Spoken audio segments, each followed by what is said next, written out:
All right, let's go over shoes for deadlifting. So the shoes that you wear in all different types of exercises, but especially for deadlifting, is very important. And you might be like, why, Kels? Because the shoe will predict where your foot goes, and your feet are the foundation of your body. So if our feet are unstable, our knees going to be unstable, our hips, all the way up the chain. So what I always tell the people, regardless of where they're at, is a strong foot means you will have a stronger deadlift. If we have weak, flimsy feet, this is why I teach foot rooting. If that's not strong, knees, hips, everything up the chain is not going to feel as good. So what are the best shoes to wear for deadlifting?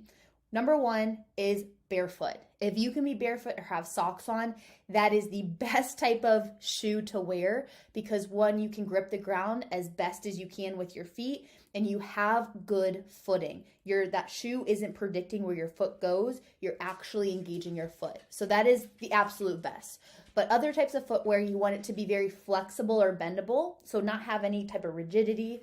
You want to be able to feel and grip the ground well. So you don't want a really high sole on your shoe because you want to be able to feel the ground and you want them to be flat. So we don't want any type of heel or big arch in it to predict where your foot might go.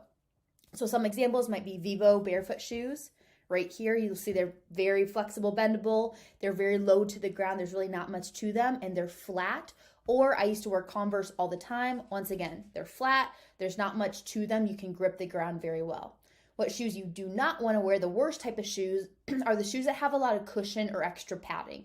Yes, I know people might say, oh, well, I need arch support. That's a whole another conversation that I won't get into, but we have to strengthen the muscles in our feet and not just rely, I call them cast for your feet, not just rely on casts for your feet, which are a lot of the big shoes and arch supports there. So we don't want a lot of cushion or extra padding. If you cannot feel or grip the ground at all, meaning if our foot's really far away from the ground, or if it has a big heel or a sole or arch, a ton of arch support, usually we do not want to use that type of shoe because it's not actually great foundationally for your feet. So best shoes, flat, bendable, really close to the ground. Worst shoes have a lot of cushion. Our lifters, our big running shoes, usually we want to avoid those for deadlifting.